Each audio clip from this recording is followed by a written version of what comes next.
lafaa kanaaf ganamaa fakkaatus adullituuf jetti taate yeroo dhumaa raajin raawwatamuun milikkita isaati balballi araaraa akka duraa miti amma cufamuufi cubbus kan michoomii sichi yaadatamu raawwatee baduufi dhumni waan hundaa dhiyaateera cufamuuf balbala araaraa Baabiloon keessaa baqadhaa dachee dhumuuf jedha lubbuu keessan oolchaa dachee dhumuuf jedha lubbuu keessan oolchaa dachee dhumuuf jedha lubbuu keessan oolchaa.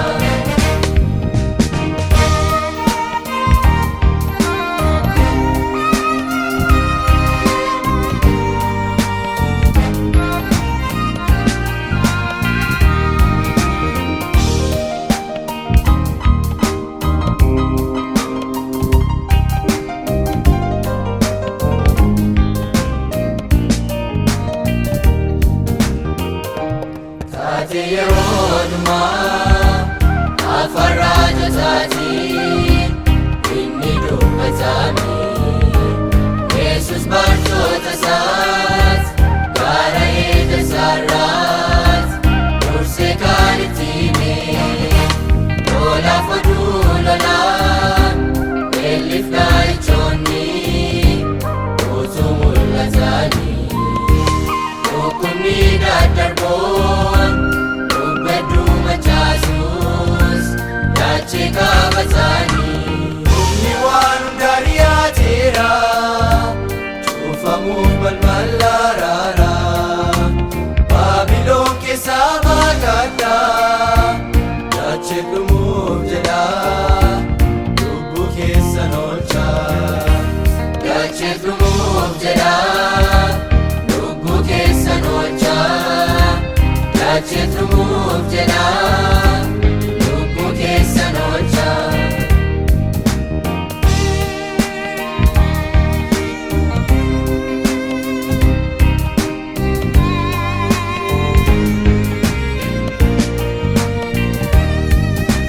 Baay'eetu hin beekanii jawwichaaf gugguufuu torri dhugaa badee raajonni sobduunis saba wallaalchisuu lubbuuf yaaduun ni bee yeroo keessa jirru yeroo xumuraati sabni immoo hin dammaqne dhiyooti kennamu dhaa'ichoonni torbaan isaan akka hin banne yerootti baartonni dachee weeraruuni dhugaan kee ukkaanfamu yooti kaatee malee rakkoon dachee kanaa salphaatti ni qabu irree kee ol kaasii burqaan Baabiloonii lubbuu hedduu mancaasee humna kee mul'adhu waldaa kennisinii dhiiga kee tundeesse.